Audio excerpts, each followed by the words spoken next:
So Balak sees Israel coming in. Now keep in mind, scholars estimate it was anywhere from 1.2, 1.4, 1.5 million to over 2.2 million children of Israel coming in. Think about those numbers. Unbelievable, they just covered the land. I wonder how much land you could even see as Israel's making its way in. Now here's the other thing. What Balak sees is Israel's army. He sees the glory of Israel coming in. They are organized. God had split Israel into 4 companies.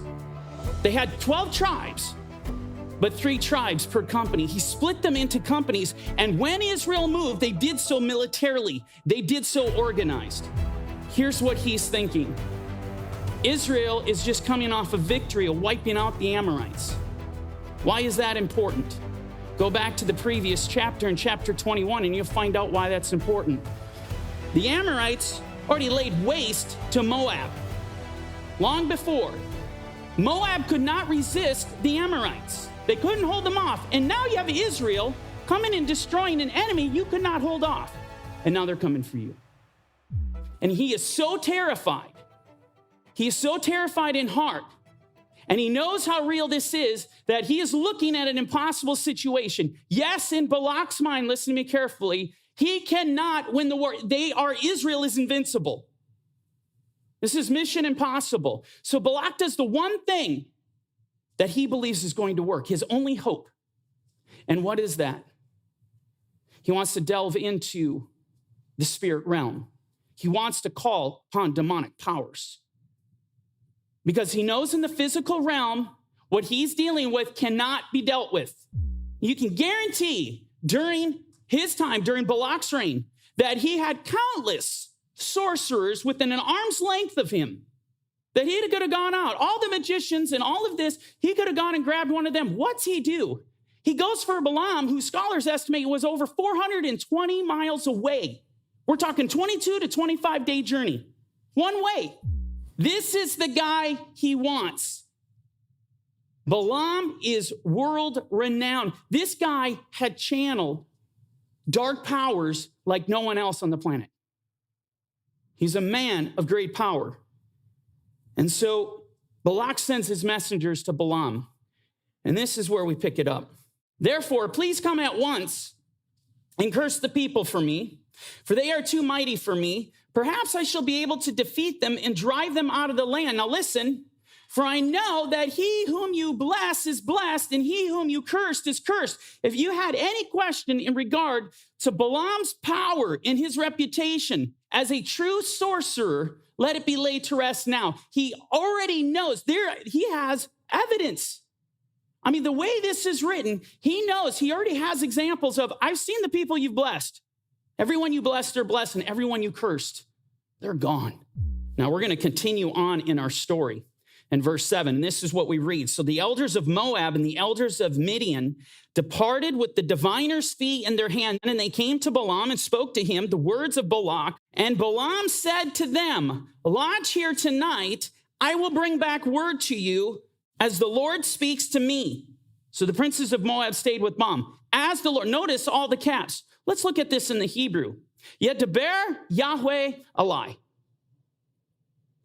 This is a pagan warlock, witch, sorcerer, and he is now calling on the one true name of the God of Israel. In fact, Yahweh, this tetragrammaton right there is explicit and exclusive to the God of Israel.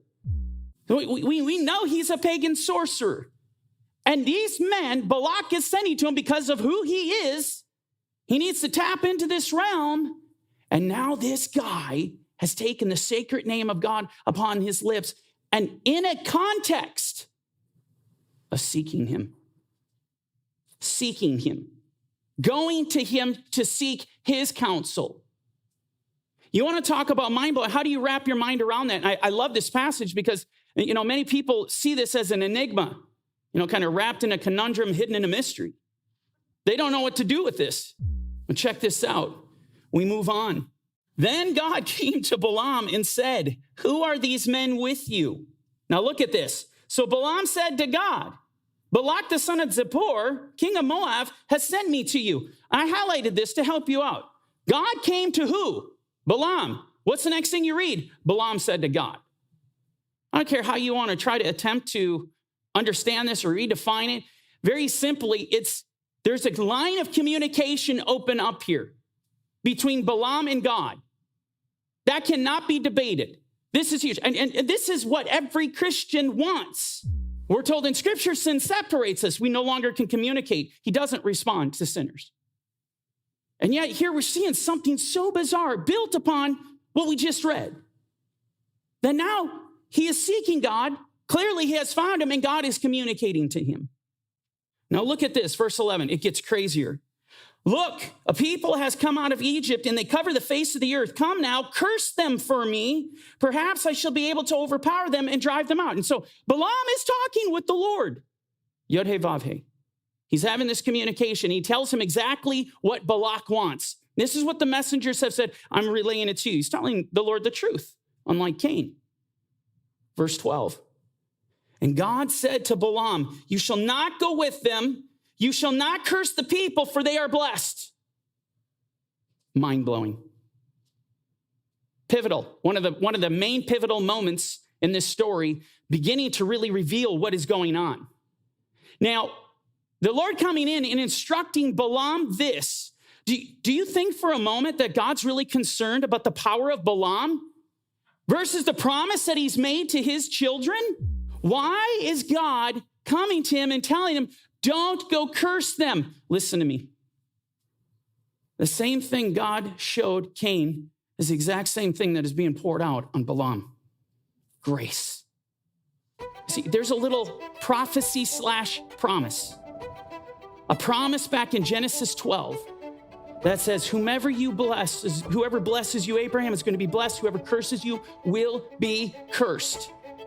What does God know? If Balaam takes this journey to go curse Israel, what's going to happen to Balaam? It's cursed.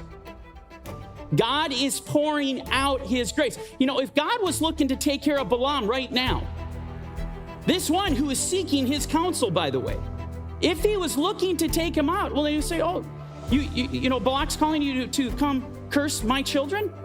Well, have a nice journey. Go ahead, knock yourself out. Grace is being poured out. He is protecting Balaam. There's no way to debate this. This is what is happening because God is not in fear of Balaam. And let me say this, just to build on this. Go to the very next chapter, and we'll get there probably next week. But in chapter 23, you know what it says? There is no sorcery against Jacob. I don't care all the sorcery that Balaam's got, all the power he channels, is going to do nothing against the promise of God against his people. Nothing. And so we're confronted with something amazing here. Hey there, this is Mike at Corner Fringe Ministries. Thanks for watching our video. If you liked the video or it encouraged you, do us a favor. Hit the like button. Don't forget to hit the share. And if you haven't done so already, please hit the subscribe button. Now, if you want to watch the rest of this video, hit the button here. And if you want to watch the rest of this series, you can check it out here. And don't forget, you can download the Corner Fringe Ministries app today on any of your Play stores. Thanks for joining us at Corner Fringe Ministries.